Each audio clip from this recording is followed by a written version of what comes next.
Have you ever found a story that's actually two stories packed into one? That's exactly what we're diving into today. It's all in a single chapter of Genesis, and it tells two incredible tales. The first is about this massive, global project that, well, ends with all of humanity being scattered. And then, bam, the story just zooms right in on the origin of one single, crucial family. It's this amazing shift from the many to the one. Our story starts with this really powerful line that sets the stage perfectly. In Genesis chapter 11, verse 1, it says, "And the whole earth was of one language and of one speech." I mean, just think about that for a second. A world with zero language barriers. Everyone, everywhere could understand each other perfectly. So, with everyone on the same page, where do they go? Well, Genesis chapter 11, verse 2 tells us that as they journeyed from the east, they found a plain in the land of Shinar, and they dwelt there. So Shinar is this region in ancient Mesopotamia. And instead of spreading out and filling the earth, they decide to travel and settle down all together in one spot. Now this is where it gets really interesting. Because when you have one people with one language all in one place, pretty soon you get one big shared purpose. And this collective ambition, it's about to lead them to dream up a project so huge, it was designed to change their destiny forever. And believe me, this purpose was anything but small. They decided they were going to build something absolutely monumental. A real testament to their own power as a group. So let's take a look at the blueprint for this massive undertaking. So the whole plan is laid out for us in Genesis chapter 11, verses 3 and 4. In verse 3, we actually see their tech innovation. It says they had brick for stone and slime had they for mortar. Then, verse 4 reveals the ultimate goal.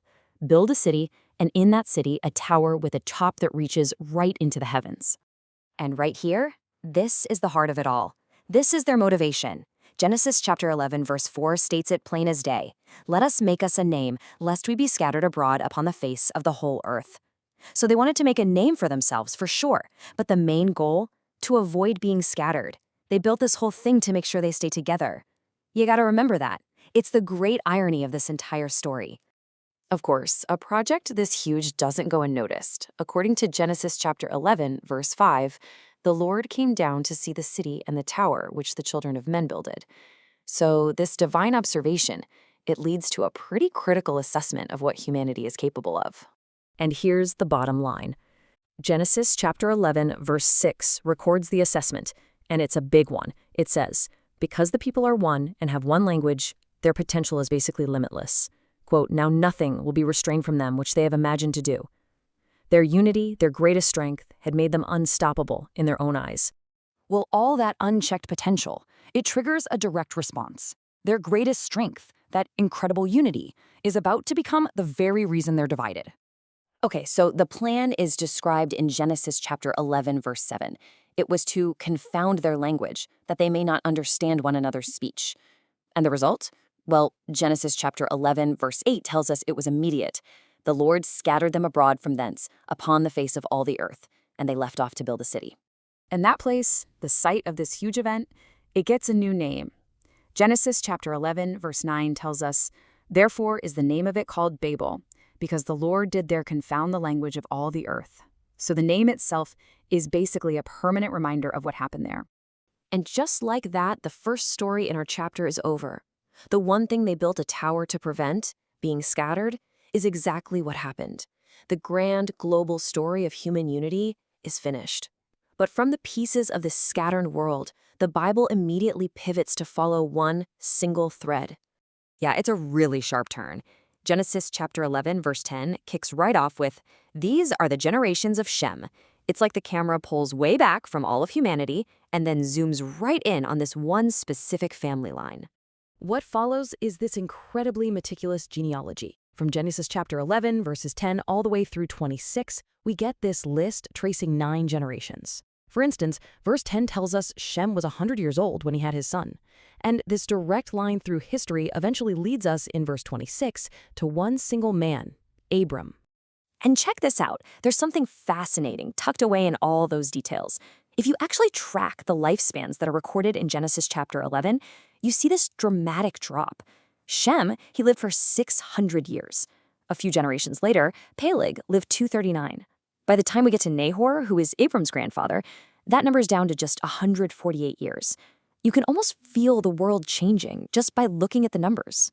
So this brings us to that final family in the lineage, the family of Terah.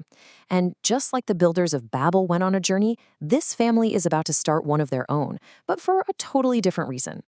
So let's meet the key players here. Genesis chapter 11, verses 27 through 29 introduces us to Terah and his three sons, Abram, Nahor, and Haran. We also learn about his grandson, Lot, and we meet their wives, Sarai and Milcah. This is the family that's going to be at the center of the next great story. And then the text drops this bombshell. It's a piece of information that is going to shape absolutely everything that comes next. Genesis chapter 11, verse 30 states, "But Sarai was barren, she had no child."